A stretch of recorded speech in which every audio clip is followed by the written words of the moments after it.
Assalamualaikum warahmatullahi wabarakatuh. Selamat siang semuanya. Eh, untuk pertemuan minggu ini kita masih menggunakan online kelas ya dengan metode recording seperti ini.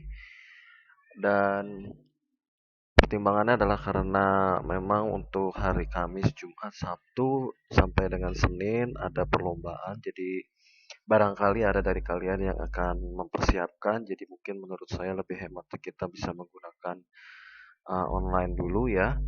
Kemudian untuk presentasi, dikarenakan mungkin waktunya masih sangat singkat ya, 1 minggu, dan barangkali mungkin dari kalian masih mempersiapkan, khususnya terkait dengan cara-cara bagaimana menggunakan digital marketing yang sudah saya tugaskan. Jadi kita akan mulai presentasinya mulai minggu depan ya, seperti itu. Jadi Anda masih bisa punya kesempatan untuk melengkapi dan juga bisa untuk memperbaiki setiap apa yang kira-kiranya masih kurang gitu ya.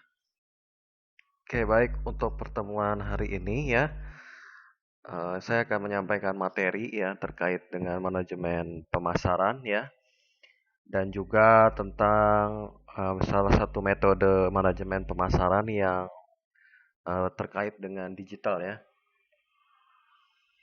Baik, sebelumnya mengapa sih ada manajemen pemasaran? Jadi mungkin kalau minggu lalu saya lebih banyak tentang bagaimana itu marketingnya, pemasarannya. Sekarang saya masuk ke bagaimana manajemen pemasaran itu ya. Jadi rupanya yang disebut dengan manajemen pemasaran ini adalah sebuah kebutuhan. Kenapa? Karena kebutuhan dari timbul yang dan tumbuhnya itu adalah dari masyarakat yang berkembang. Jadi pasti kalau ada yang disebut dengan menuju ke arah development atau pengembangan seperti itu ya, maka sudah pasti kita akan mau tidak mau, suka tidak suka mengikuti perkembangan zaman. Seperti itu ya. Jadi ketika kita yang awalnya berbasis ekonomi agraris dan swasembada perorangan sekarang sudah berubah menjadi ekonomi yang berbasis dengan pembagian kerja, industrialisasi dan urbanisasi. Ya. Nah, dari kebutuhan itulah maka kita akhirnya membutuhkan ya ada cara untuk mendapatkan produk atau cara untuk mendapatkan barang dan jasa. Ya, ada bisa produksi sendiri, merampas, meminta pertukaran, tetapi yang paling umum dan paling mendasari dari semuanya itu pasti tentunya adalah pertukaran.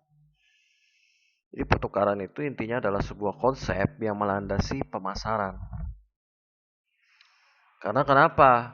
Tujuan kita adalah terjadinya pertukaran. Pertukaran ini dalam bahasa lain kita bisa menyebutnya sebagai jual beli ya. Ya, jadi bagaimana kita bisa mendapatkan produk yang diinginkan dengan cara menawarkan sesuatu sebagai gantinya. Nah ya, pasti harus ada 5 kondisi. Yang pertama harus ada 2 pihak, karena kita tidak mungkin menawarkan suatu barang dan jasa tanpa adanya pihak-pihak tertentu gitu ya. Selanjutnya masing-masing pihak mempunyai satu atau mungkin ya bernilai bagi pihak lain. Jadi pasti karena adanya sebuah kebutuhan dan keinginan seperti yang saya minggu lalu jelaskan ya, ada yang mendasari yaitu kebutuhan dan keinginan. Ada sesuatu yang dibutuhkan lebih ya dari yang lain, pasti orang akan mencari seperti itu. Ya. Berikutnya yang ketiga, mampu berkomunikasi dan adanya kemudahan di dalam transaksi ya, penyerahan sesuatu. Selanjutnya masing-masing pihak bebas menerima atau menolak pertukaran tersebut. Jadi ingat ya, yang disebut dengan penawaran itu bukan berarti pemaksaan. Penawaran itu hanya sekedar suggest, hanya sekedar kita memberikan suatu informasi terhadap produk, sisanya nanti keputusannya ada pada pihak pembeli begitu ya. Dan masing-masing pihak yakin bahwa bertransaksi dengan pihak lain merupakan hal yang tepat dan diinginkan. Jadi kita sudah punya target ya, kepada siapa kita akan memasarkan. Ini pengertian-pengertian pemasaran mungkin kita sudah sedikit bahas, tapi saya sedikit review kembali. Setiap kegiatan tukar-menukar untuk memuaskan keinginan dan kebutuhan tentu saja ya. Ya, jadi dari segi bisnis bisa dikatakan untuk merencanakan, menentukan harga, mempromosikan, mendistribusikan barang. Nah, tentu saja penentuan harga pun sangat dipengaruhi oleh pemasaran. Suatu barang ketika permintaan tinggi ya, ini adalah hukum permintaan penawaran ya. Permintaan tinggi pasti harganya kan naik ya, karena langka barangnya. Suatu barang kalau memang itu didapat dengan mudah atau effortnya tidak terlalu besar untuk mendapatkan barang tersebut, pasti akan turun, harganya akan murah gitu. Karena barang tersebut mudah untuk didapatkan, seperti itu kan ya. Oke. Ini dari Philip Kotler, dia adalah seorang ahli manajemen pemasaran atau bapak manajemen pemasaran, dapat dikatakan seperti itu. Lebih dari itu, dia mengatakan bahwa yang disebut pemasaran itu adalah ternyata proses sosial. Ya, di mana ada individu dan kelompok memperoleh apa yang dibutuhkan dengan cara menciptakan, menawarkan dan menukarkan. Seperti itu ya. Oke. Pada definisi di atas dapat diketahui titik awal dari pemasaran terletak pada adanya sebuah kebutuhan, yaitu kebutuhan untuk mencari sesuatu yang memang diperlukan dan dibutuhkan. Seperti itu ya. Nah, bagaimana untuk saat ini pemasaran ya? Nah, karena sekarang ya muncul yang disebut dengan buyer market atau pasar pembeli, itu berarti sudah mulai ada persaingan antara pemasok atau penjual. Sehingga mereka yang mampu menguasai itu adalah mereka yang menguasai pasar, buyer market itu, atau memiliki market buyer yang terbanyak, terbesar. Gitu ya.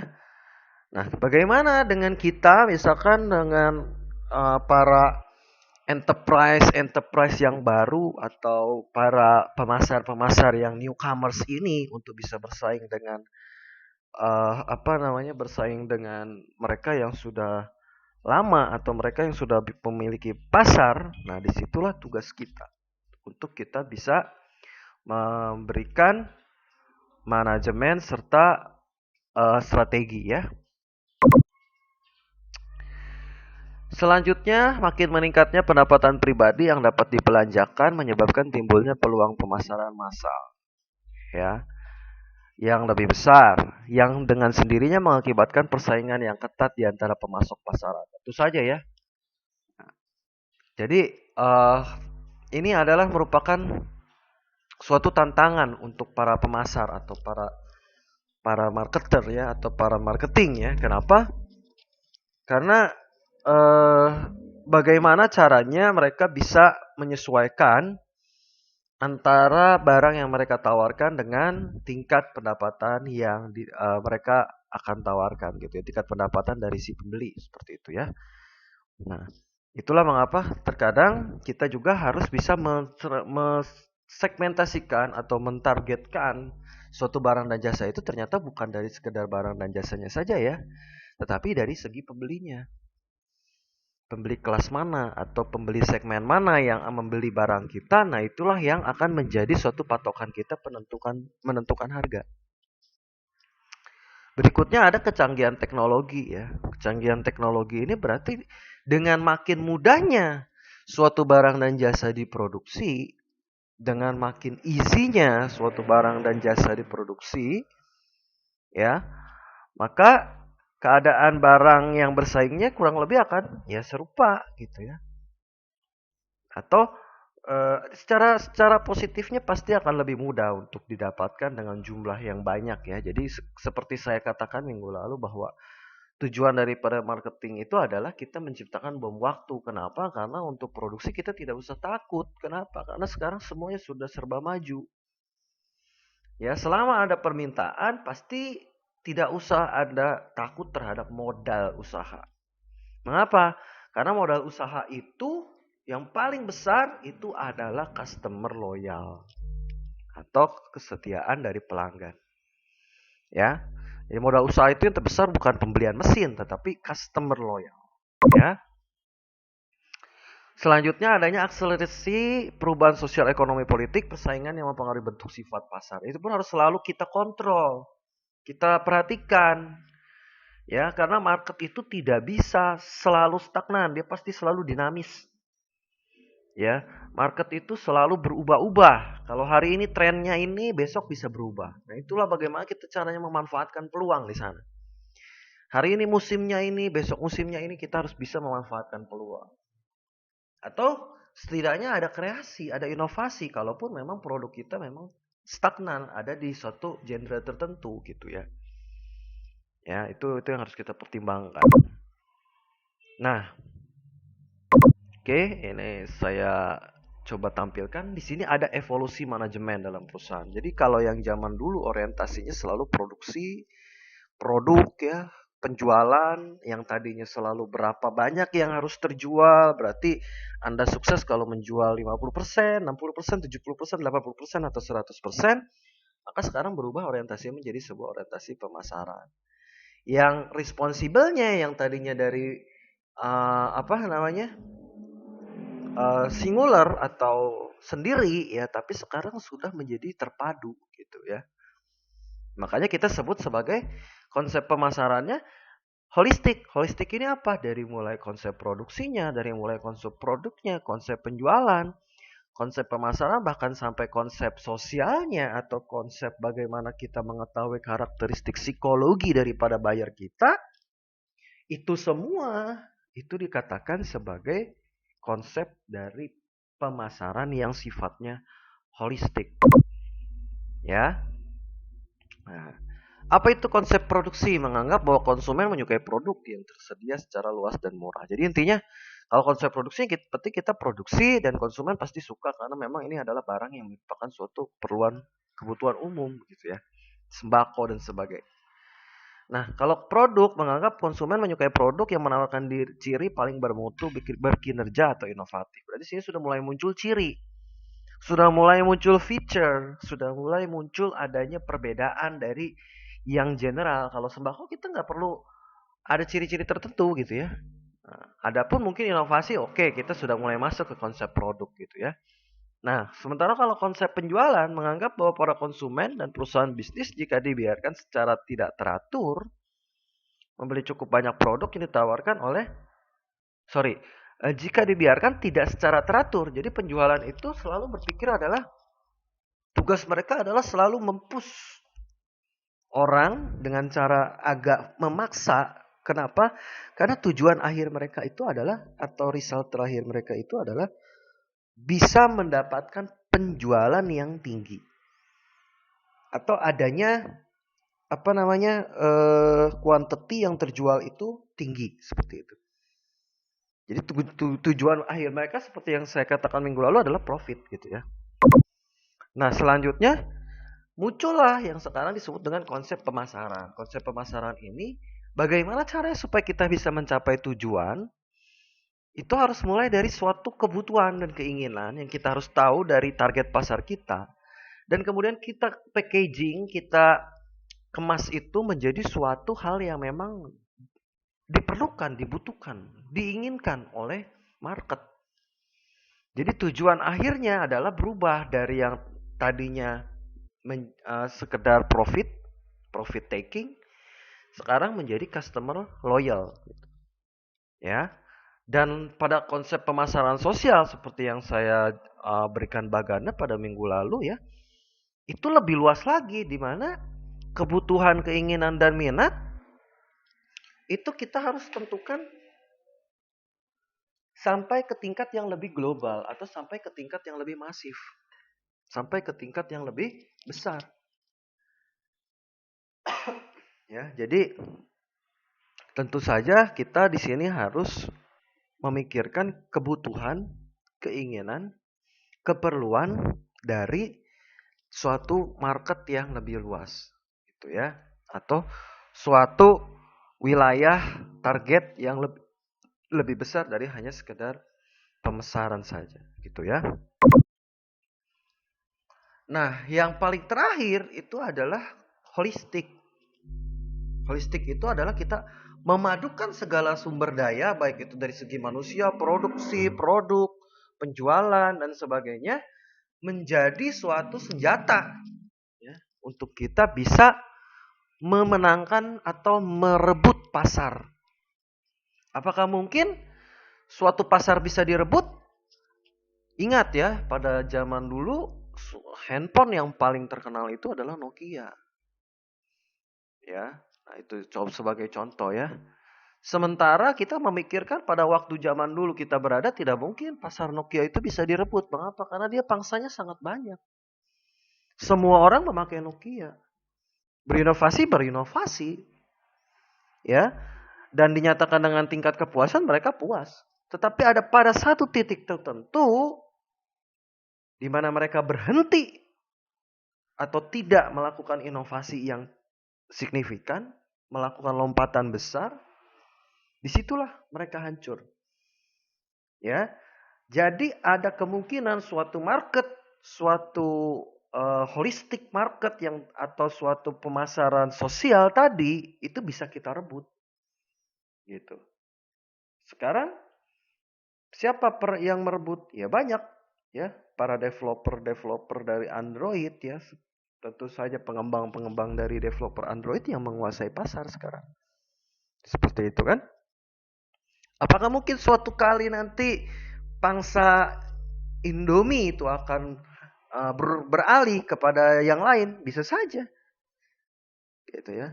Mungkin tidak pangsa Aqua akan berubah, bisa saja. Ya, karena semua pasti bisa terjadi di dalam market. Karena market itu penuh dengan ketidakpastian.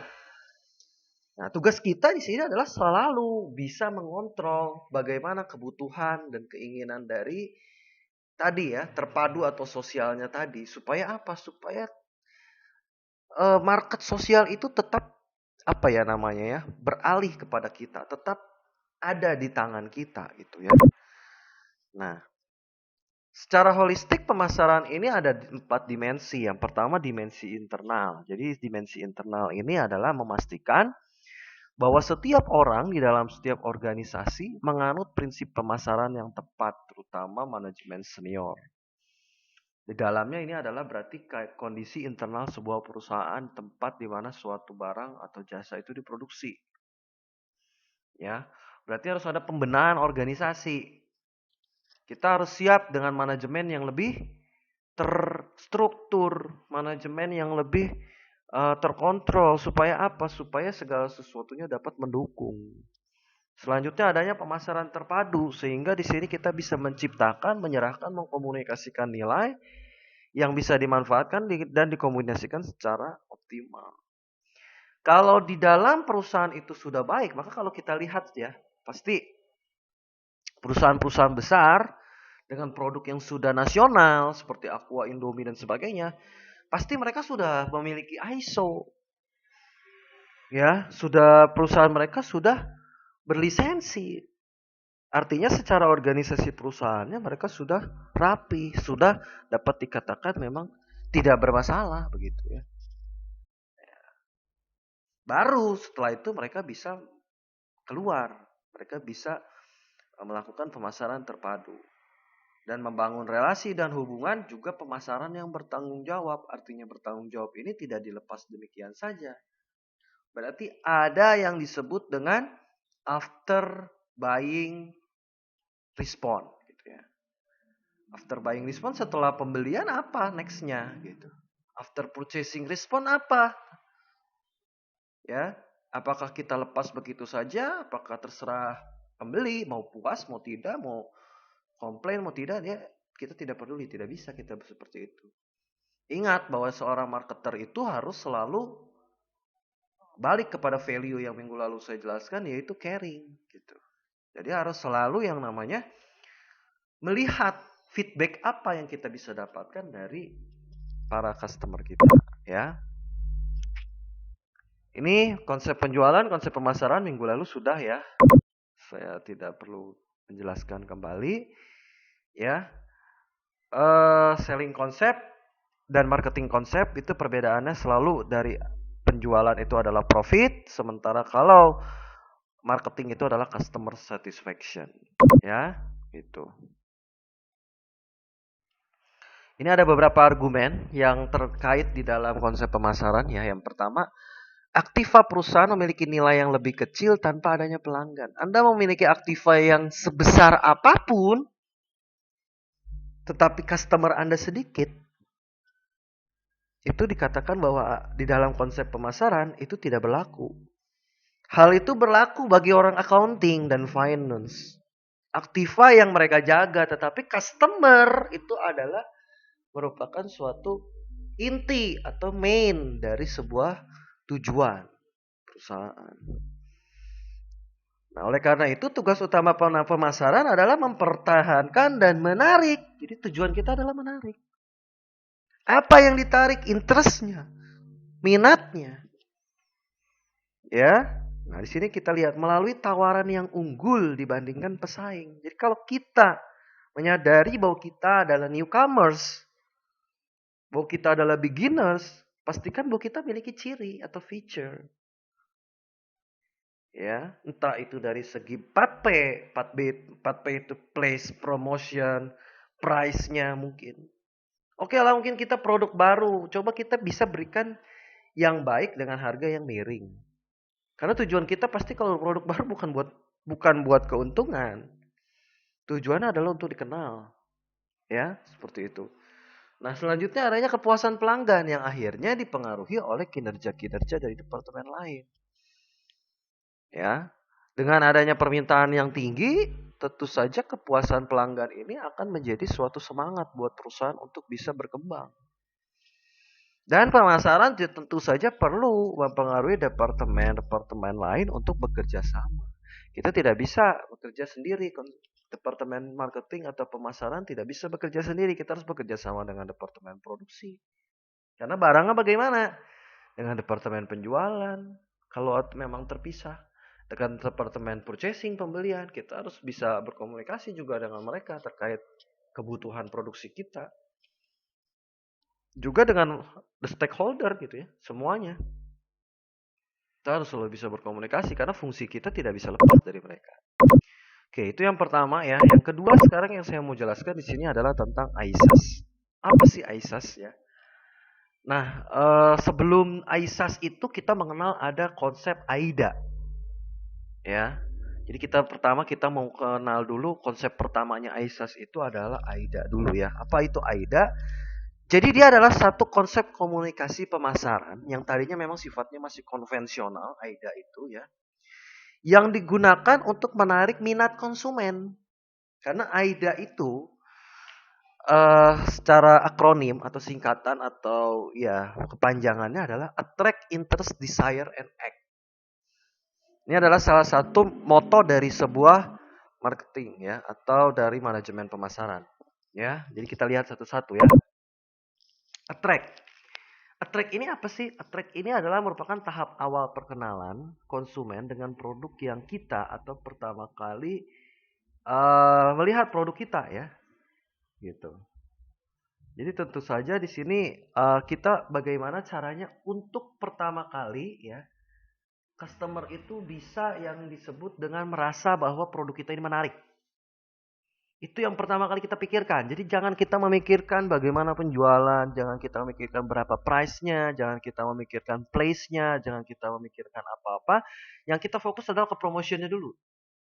Promotion dengan cara bagaimana supaya produk kita menarik. Ya, Anda bisa perhatikan iklan-iklan di TV itu dikemas dengan sebegitu rupa, intinya dengan eye catching, dengan video konten yang heboh, ya. Nah, Anda lihat di mana yang membuat Anda menarik atau poin apa yang membuat masyarakat menarik gitu. Poin apa yang membuat masyarakat itu menjadi attract, interest terhadap suatu produk tersebut.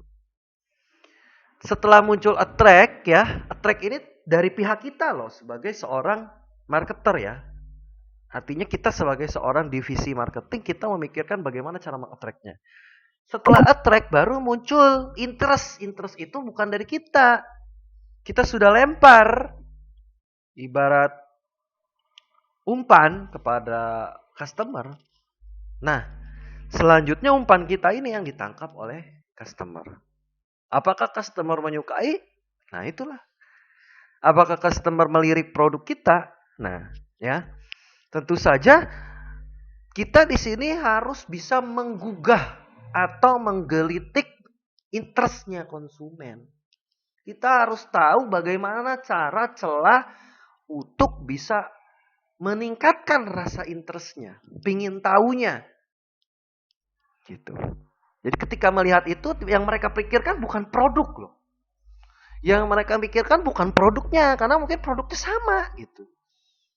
Tapi yang mereka pikirkan adalah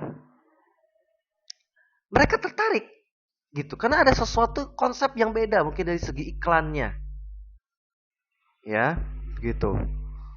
Mungkin saya kasih contoh sedikit ya, gitu. Mengenai iklan dari tiket.com, ya. Dia mengatakan bahwa ada salah satu tagline-nya yang bilang bahwa libur di rumah aja, nah gitu. Nah di situ orang mulai tergugah. Mereka yang ya mungkin mereka yang selalu berpikir bahwa libur itu hanya di rumah saja. Oh ada apa ini gitu? Ada apa? Emang libur itu harus bagaimana? Nah di situ dia jelaskan. Ada promo untuk jalan-jalan ya dan sebagainya. Nah di situ kita boleh mulai tertarik gitu. Ya. Atau yang biasanya yang paling saya lihat paling kuat ya dari segi attract dan interest itu sebetulnya yang paling sangat bersaing itu adalah iklan rokok. Mengapa iklan rokok sangat bersaing? Karena iklan rokok tidak boleh memunculkan produk, itu dilarang. Ya, makanya tugas tujuan mereka pasti menampilkan iklan yang lebih heboh atau iklan yang lebih kurios gitu ya. Ya, jadi kalau Anda lihat pasti iklan rokok itu pasti tidak menampilkan langsung, tapi tujuannya adalah ke sana. Ya, Anda bisa perhatikan beberapa iklan rokok lah di televisi atau di YouTube ya, coba Anda buka. Itu bagaimana dia bisa menarik orang atau menarik interest orang supaya mencoba ya. Sekalipun memang tujuan akhirnya mereka tidak menampilkan produk, itu sangat luar biasa sekali ya. Nah ya, kalau untuk yang lain mungkin masih diperbolehkan. Tetapi tentu saja yang paling penting itu adalah bagaimana kita bisa menggugah atau menggelitik rasa ingin tahunya customer supaya mereka dapat secara berkala ya, secara apa namanya, secara reguler mereka menggunakan produk kita gitu. Atau minimal pertama itu membeli dulu, tidak harus rutin tapi membeli dan mencoba gitu. Tahap berikutnya dari interest adalah desire. Nah, tadi ya, di sini sudah sampai tahap desire, keinginan mau beli. Ya, keinginan mau beli itu misalkan ketika kita contoh lah ya, iklan es krim dengan hanya menampilkan orang yang sedang menikmati es krim yang sebegitu menariknya atau sebegitu menikmatinya, kita jadi penasaran. Es krimnya seperti apa sih enaknya gitu. Muncullah hasrat ingin membeli atau mencoba. Ya. Nah, tentu saja di sini kita perlu mempelajari ya teknik konten marketing dan copywriting supaya apa? Supaya kita tahu cara untuk menggugah rasa minatnya pembeli itu seperti apa gitu. Ya. Membuat kontennya itu bagaimana supaya menarik dan diingini, diminati gitu, ya. Nah, terakhir baru act. Act ini adalah tahap keseluruhan ya. Jadi act ini artinya sudah ada tindakan, dibeli. Artinya ya dibeli gitu. Nah, sampai tahap AIDA ini kita sebetulnya belum sampai ke marketing. Kita baru sampai kepada konsep penjualan. Nah, dengan adanya tambahan, ya sekarang ada dua unsur tambahan, ya yaitu search dan share. Di mana search adalah tahap di mana konsumen mulai mencari referensi. Oke, karena dalam dunia digital sekarang pasti ketika dia ngelihat tertarik, yang dia lakukan nggak langsung beli kalau sekarang. Kalau dulu langsung beli, ya, tapi yang dia lakukan nggak langsung. Sekarang saya yakin produk apapun itu Yang dia lakukan adalah comparing dulu. Barangkali nih ada harga yang lebih murah. Dia buka all shop dulu. Dia buka website dulu. Dia buka YouTube dulu. Reviewnya dan sebagainya. Baru di situ ada search pertimbangan. Jadi kita harus menyadari bahwa karakter dari konsumen itu sekarang sudah mulai berubah. Kalau yang tadinya mereka langsung beli, tapi sekarang lebih banyak pertimbangan. Ya, lebih banyak pertimbangan dan mereka lebih banyak mencari gitu. Selanjutnya baru share, yaitu menunjuk kepada tingkat kepuasan konsumen dengan menggunakan produk kita. Yang artinya bukan lagi kita yang melakukan marketing atau penjualan. Inilah tujuan dari marketing, yaitu bukan kita yang memarketingkan produk kita, tetapi pelangganlah yang memarketingkan produk kita. Ya, jika Anda puas, ceritakan pada orang lain, tapi jika Anda tidak puas, ceritakan pada kami. Itu konsepnya. Jadi tujuan akhirnya adalah si pembeli itulah yang menjadi agen marketing kita. Jadi kita sebagai agen marketing, tugas kita adalah mendapatkan hati pembeli, selanjutnya pembelilah yang menjadi agen marketing kita. Atau mungkin Anda bisa bekerja sama dengan customer Anda menjadi agen marketing. Itu sekarang banyak dilakukan ya. Itulah mengapa sebetulnya divisi marketing itu untuk sekarang itu tidak dibutuhkan orang banyak, tidak dibutuhkan orang yang harus banyak orang, karena tugas kita sekarang nggak door to door, nggak seperti dulu gitu ya. Tugas kita adalah bagaimana dengan orang yang sedikit kreatif bisa mendapatkan hati konsumen dan konsumen yang bercerita kepada orang lain. Itu tujuan akhir, ya. Nah, dari yang tadi sekarang berubah tadi menjadi AISAS ya, di mana attention ya. Jadi saya coba breakdown ya. AISAS itu adalah attention, interest sama ya tadi. Kemudian tadi muncul search, ya, action dan sharing. Ya, jadi AISAS itu adalah seperti itu. Sama ya, attract, attention sama, kayak tadi konsepnya interestnya sama. Tapi tidak melalui langsung beli. Kalau AIDA itu tadi konsep penjualan. Kalau sekarang orang kan searching dulu. Setelah searching, baru dia ada actionnya. Buat diri dia dulu ya, sendiri, pribadi. Nah, selanjutnya yang bergerak itu adalah mereka sendiri, para konsumen. Kalau di online shop dia yang memberikan penilaian. Kalau di komentar dan sebagainya ya, itu pasti ada itu ya, selalu di setiap online shop. Oke, ya. Ini ya bisa Anda lihat di mana publik kalau search itu mulai melakukan pencarian dan melihat feedback dari para buyer sebelumnya atau konsumen sebelumnya, kemudian terjadinya action, pembelian dan share. Itu. Ingat ya, mereka itu adalah merupakan ujung tombak kita gitu. Jadi customer itu adalah agen marketing kita. Jadi jangan kita bekerja terlalu keras, tapi yang bekerja keras itu adalah customer kita. Customer itu lebih keras profitnya daripada sekedar kita mendapatkan profit dari customer. Kenapa? Karena profit dari customer itu mereka beli plus mereka juga akan memasarkan begitu. Ya. Jadi double keuntungan. Ya. Ini ada salah satu contoh ya dari AISAS ya. Yang ada di sebuah artikel, Turiana Faruk, Vice President Marketing Communication XL mengganti model AIDA ke AISAS karena lebih banyak bermain di pasif proses, di mana pada sebagian besar tahap flow tersebut ya hanya ada fase action audience berinteraksi dengan brand. Jadi bayangkan ya, apalagi ini seperti produk-produk yang sifatnya itu hanya kita lebih ke brand ya. Jadi sebetulnya kalau produknya kan sebetulnya hanya fiktif ya. Ya kita produk secara realnya XL itu apa ya, kartu kan, jaringan gitu kan. Nah, tapi yang lebih ditekankan di sini adalah AISAS. Kenapa? Dia menampilkan ya, kalau kita lihat iklan XL yang sekarang ya, itu selalu dia menampilkan berapa mega, berapa giga ya, dengan harga berapa. To the point langsung ke situ. Kenapa? Karena mereka tahu bahwa yang untuk menarik desire-nya suatu peminat atau bersaing dengan operator lain, ya attract dan interestnya ini mungkin sudah tidak ini ya, sudah tidak bisa kita sembarangan gitu. Maksudnya sudah tidak bisa kita dapatkan dari sini. Attract dan interest itu sudah persaingannya sudah begitu ketat. Jadi kita mulai masuk di search. Ya, kita mulai masuk di point search-nya gitu. Bagaimana kita menawarkan supaya si pembeli ini penasaran gitu ya. Berapa perbedaan kuota masing-masing, berapa kecepatannya masing-masing gitu ya. Nah, sebab pengelola brand tidak butuh waktu yang terlalu lama untuk menunggu audiens aktif terlibat dengan brand. Jadi apalagi kalau sifatnya dia brand.